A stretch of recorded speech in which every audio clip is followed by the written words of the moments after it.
Hi. Morning ஸ்நாக்ஸாக வந்துட்டு ரித்துக்கு மாதுளம்பழம் கட் பண்ணி கொடுத்துட்ருக்கேன். பிஸ்கெட்ஸு இந்த எண்ணெய் பலகாரம்லாம் வந்துட்டு அவனுக்கு கொடுத்து பழக்கலை. சின்ன வயசுலேருந்தே ஃப்ரூட்ஸ் மட்டுமே கொடுத்து பழக்கினதுனால அவன் ஃப்ரூட்ஸ் வந்துட்டு வேண்டான்னு சொல்ல மாட்டான். அவனாகவே கேட்டு வாங்கி சாப்பிட்டுக்குவான்.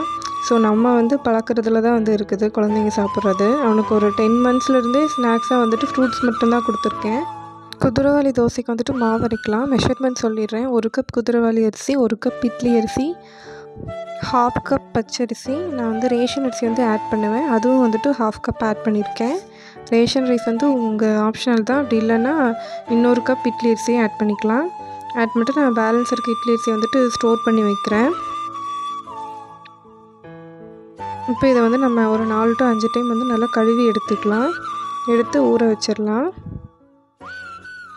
ஒரு 5 hours வந்துட்டு ஊறட்டும். அதுக்கப்புறம் வந்துட்டு நம்ம உளுந்துக்கு ஊற வச்சுக்கலாம். உளுந்து நான் வந்து இப்போயே ஊற வச்சிடுறேன். ஒரு 2 hours ஊறணும். உளுந்து வந்துட்டு 3/4 டம்ளர் எடுத்துருக்கிறேன். ஒரு நம்ம எந்த கப்பில் அளந்தோமோ அந்த கப்பில் வந்துட்டு 3/4 டம்ளர் உளுந்து.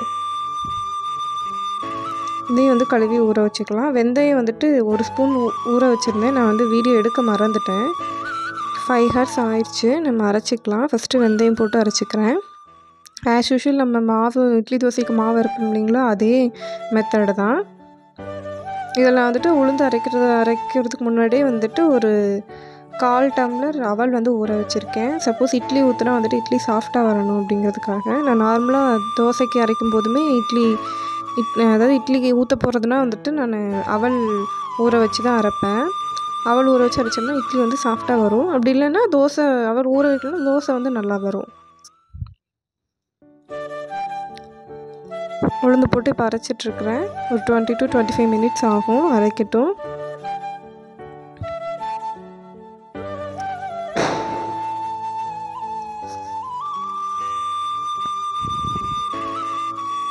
இடையில தண்ணி தெளித்து அரைக்கணும். ரொம்ப தண்ணி ஊற்றிட்டோம்னா மாவு வந்துட்டு பொங்கி வராது. இடையில வந்துட்டு நான் ஸ்வீட் பட்டாணி வந்துட்டு வாங்கியிருந்தேன். சரி அதை கொஞ்சம் உரித்து வைக்கலாமே அப்படின்ட்டு உரிச்சிட்ருக்கேன். ரித்து வந்து கூட வந்து ஹெல்ப் பண்ணிகிட்ருக்கான். அவனுக்கு என்னமோ அந்த வேலை வந்து ரொம்ப பிடிச்சிருச்சு. அதுலேருந்து பட்டாணிலாம் எடுத்து போடுறது ரொம்ப இன்ட்ரெஸ்டடாக வந்து பண்ணிகிட்ருக்கான். அவனுக்கு விளையாட்டு ஜாமான் வச்சு விளையாட இந்த மாதிரி வேலைங்கன்னா வந்து ரொம்ப பிடிச்சிருக்குது. ஏதாவது கழட்டுறது, மாட்டுறது, அந்த மாதிரி வேலைங்கள்லாம். இப்போ உளுந்து அரைச்சிருச்சு, எடுத்து வச்சுக்கிறேன். இந்த மாதிரி கன்சிஸ்டன்சியில் இருந்தால் தான் இட்லி வந்து நல்லா உப்பி வரும். இப்போ அவல் ஊற வச்சுருக்க அவல் இருக்குங்களா, அதை போட்டிருக்கேன். ரித்து அவன் வேலையை பார்த்துட்ருக்குறான். ஏன்னா ஒரு 10 நிமிஷம் உரிச்சிட்டு இருந்தான். அதுக்கப்புறம் மறுபடியும் வந்துட்டான். அரிசி போட்டுட்டேன். அரிசி போட்டது வீடியோ எடுக்கலை. அரிசி போட்டு இப்போ ஆட்டி எடுத்தாச்சு. ஒரு 20 minutes ஆச்சு ஆட்டி எடுக்கிறதுக்கு. இப்போ கல்லுப்பு போட்டுக்கிறேன்.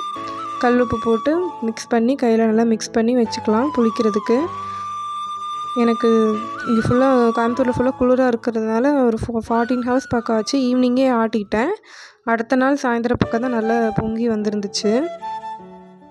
இது அடுத்த நாள் நைட்டு இப்போ தான் கரெக்டாக இருந்துச்சு.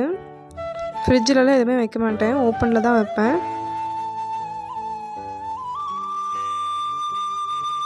இது நம்ம நார்மல் தோசை மாதிரி 2 to 3 days வந்து ஸ்டோர் பண்ணிக்கலாம். அவ்வளோதான் ஸ்டோர் பண்ணணும். அதுதான் வந்து நல்லது. இட்லிக்கும் நல்லாயிருக்கும், தோசைக்கும் நல்லாயிருக்கும். தோசை மெயினாக வந்துட்டு ஒட்டாமல் வரும் கல்லில்.